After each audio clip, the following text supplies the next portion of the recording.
Traumatismo espinal.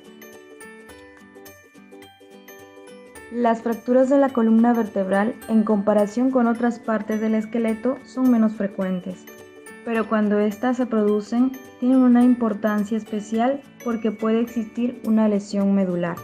En su mayoría, las fracturas espinales ocurren en los segmentos dorsal y lumbar, y las vértebras que se fracturan con frecuencia son L1, L2 y D12. El tipo más frecuente de fractura espinal en la columna dorsal son las fracturas por compresión. Para la valoración del traumatismo espinal se utiliza la radiografía convencional, pero se puede complementar con la tomografía computarizada, ya que esta tiene la capacidad de reconstruir imágenes en los diferentes planos, así como proporcionar información adicional de las partes blandas. Hay que tomar en cuenta que muchos protocolos de traumatismo incluyen una proyección lateral de la columna cervical. Esta proyección lateral permite valorar las tres líneas arqueadas paralelas o líneas cervicales. La primera línea une sin distorsiones todas las líneas blancas espinolaminares. Estas corresponden a las zonas de unión entre las láminas vertebrales y las apófisis espinosas. La segunda línea une todas las caras posteriores de los cuerpos vertebrales y la tercera línea une todos los bordes anteriores de los cuerpos vertebrales. Así que una desviación de estas líneas respecto a la curvatura paralela normal sugiere una fractura o subluxación del cuerpo vertebral. A continuación, se estarán presentando algunas de las fracturas vertebrales más frecuentes. Las fracturas por compresión de la columna vertebral son lesiones que involucran principalmente los cuerpos vertebrales cuando se aplica una fuerza axial sobre los mismos, y esto causa fracturas por compresión. La vértebra va a perder altura solo en sus partes anterior y superior, pero va a respetar su parte posterior. Generalmente las fracturas por compresión suelen suceder en el contexto de personas con una disminución de la densidad ósea, principalmente en los casos de osteoporosis. Esta fractura se puede presentar a cualquier edad, pero principalmente van a afectar a mujeres y personas de la tercera edad. Como se puede mostrar en ambas imágenes, las cuales son proyecciones laterales de una radiografía, en la cual se va a observar el cuerpo vertebral comprimido con una altura inferior a los cuerpos vertebrales adyacentes, es decir, los cuerpos vertebrales que se encuentran por arriba y por debajo del cuerpo vertebral que perdió su altura, y este patrón va a dar lugar a una deformidad de encuña que es característico de esta lesión. Esto va a aumentar la cifosis normal del paciente, lo cual se va a llamar joroba, y esto también va a aumentar la lordosis normal en la columna lumbar. También puede comprimirse de una forma más global o puede dar lugar a una fractura por estallido con afectación tanto de la pared posterior como anterior. La fractura de Jefferson es una fractura en la primera vértebra cervical, es decir, una fractura en el atlas que se debe a una carga axial, como cuando el paciente se golpea la cabeza en el fondo de una alberca después de aventarse un clavado, o cuando le cae sobre la cabeza un objeto pesado. Esta lesión va a cursar con fracturas bilaterales de los arcos anteriores y posteriores de C1, por lo tanto hay un total de 4 fracturas. El canal vertebral a nivel de la fractura va a presentar una amplitud necesaria para acomodar el edema medular que se puede presentar en esta lesión. En las radiografías convencionales, el hallazgo clave es una descompensación bilateral de las masas laterales de C1 en relación con C2, y esto se puede observar en una proyección atlantoaxial, es decir, una proyección con la boca abierta como se puede observar en la imagen, la cual muestra esta descompensación lateral bilateral de las masas laterales, y esta fractura de Jefferson se va a confirmar con una tomografía computarizada en la cual se pueden observar las 4 fracturas presentes en el atlas. Mi nombre es Esmeralda y yo les voy a presentar la fractura del ahorcado, fractura de Hagman o espondilolistesis traumática del axis. En la literatura científica más reciente, el término fractura del ahorcado se aplica a una lesión por mecanismo combinado de flexión o extensión asociado a carga axial, cuya causa más frecuente son los accidentes por vehículo de motor, que consiste en fractura del arco neural de cervical 2, usualmente a través de ambos pedículos, con diversos grados de lesión de las estructuras discales y ligamentarias que serían entre cervical 2 y cervical 3, y usualmente mejor pronóstico desde el punto de vista clínico. La causa más común suele ser por una lesión por hiperextensión y compresión. Se observan en la era moderna como consecuencia de accidentes de tránsito de alta energía y en menor frecuencia como secundarias a caídas. Usualmente las lesiones de este tipo causan una descompresión neural a causa de la fuerza que tienden a causar distracción entre los elementos del canal raquídeo, es decir, tienden a incrementar el diámetro AP del canal y por lo tanto el compromiso neurológico solo se observa del 6 al 10% de los pacientes. Sin embargo, se ha descrito un subgrupo de pacientes con lesiones atípicas en las cuales hay invasión del canal raquídeo cervical por fragmentos corporales posteriores o por fragmentos discales, en los cuales la incidencia de daño neurológico es mucho más mayor.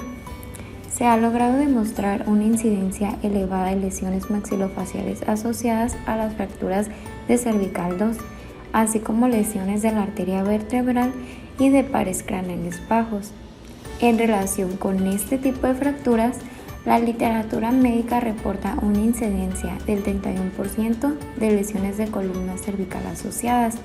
De este 94% implican a las 3 primeras vértebras cervicales y el 7% de los pacientes también muestran lesiones del raquis dorsal o lumbosacro. Las fracturas del arco neural de C2 se clasifican como tipos 1, 2 y 3. En las lesiones de tipo 1, la fractura se produce por un mecanismo de hiperextensión y carga axial sin daño a los elementos ligamentarios o al disco de C2 a C3. Estas lesiones son intrínsecamente estables y presentan un desplazamiento anterior menor de 3 milímetros sin angulación o no se desplazan. Este tipo de lesiones comprende el 28% de los casos y se asocia a fracturas del arco posterior o de las masas laterales de C1 a fracturas de odontoides. Las lesiones de tipo 2 son provocadas por un mecanismo de hiperextensión y carga axial seguido por flexión y compresión, lo cual permite el desplazamiento anterior del complejo occipito C1-C2. Son lesiones intrínsecamente inestables que se observan en el 55% de los casos y se asocian a fracturas en cuña del borde anterosuperior de C3 y a lesiones del ligamento longitudinal posterior y del disco de C2 a C3. Radiológicamente se caracterizan por desplazamiento anterior mayor de 3 milímetros con angulación del cuerpo de C2. Las fracturas de tipo 3 son las más importantes en términos de complicaciones potenciales y también de lesiones asociadas. Esta se asocia con una mayor incidencia de mortalidad, secuelas neurológicas permanentes y de conmoción cerebral que los otros tipos de lesiones descritas no da. Se producen por un mecanismo de flexión y compresión que produce una luxación facetaria de C2 sobre C3 con un desplazamiento anterior y angulación severos. Cuando llegue a pasar ese tipo de lesiones, tenemos que hacer una radiografía cervical en la cual encontramos trazos de fracturas verticales en ambos pedículos, con ensanchamiento posterior del espacio de C2 a C3 y dislocación facetaria bilateral. Puede existir traslación anterior del cuerpo de cervical 2 o angulación inferior del mismo. Se debe realizar una TAC cervical complementándolo con angio-TAC en caso de sospecha de lesión de la arteria vertebral. Además, podemos hacer una resonancia magnética cervical y cerebral para descartar hernia discal de C2 a C3 o isquemia cerebelosa. Las fracturas por estallido o de tipo BORS son más frecuentes en los segmentos cervical, torácico y lumbar alto de la columna vertebral. Este tipo de fracturas son lesiones por carga axial de alta energía, generalmente secundarias, característicamente de accidentes de tráfico o caídas, estando así muy asociadas a déficits neurológicos. Los hallazgos por imagen importantes en la fractura por estallido consisten en una fractura con minuta por compresión del cuerpo vertebral, en la que la parte posterior del cuerpo de la vértebra se va a desplazar en dirección posterior, esto hacia el canal de la vértebra, lo que se conoce como la presencia de fragmentos retropulsados, mientras que la parte anterior se va a desplazar hacia dirección anterior, como podemos observar en la imagen A. La tomografía computarizada axial de la columna es la mejor prueba de imagen para identificar la presencia de fragmentos óseos en el canal vertebral, como podemos observar en la imagen B. La tomografía con presencia de estos fragmentos confirma el diagnóstico de este tipo de fractura. Fractura de Chance. El primero en describirlas fue el radiólogo británico George Chance.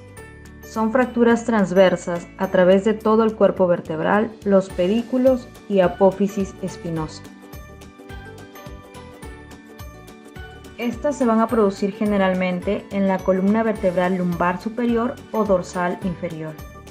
La mayoría se va a localizar entre la vértebra D12 y L2, y aunque son inestables, generalmente no producen déficit neurológico, pero sí lesiones intraabdominales. Este tipo de fractura generalmente es causada por accidentes de tránsito, pero también es debido a caídas. En cuanto a su fisiopatología, esta se produce por un mecanismo de flexión y distracción, que va a estar asociada al uso de cinturón de seguridad solo a nivel de la cintura en los automóviles.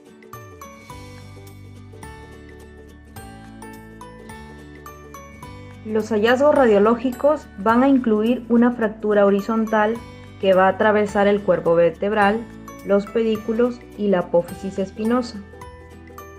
Como observamos en la imagen, la radiografía de columna dorsolumbar de perfil que va a identificar una fractura del cuerpo de L2.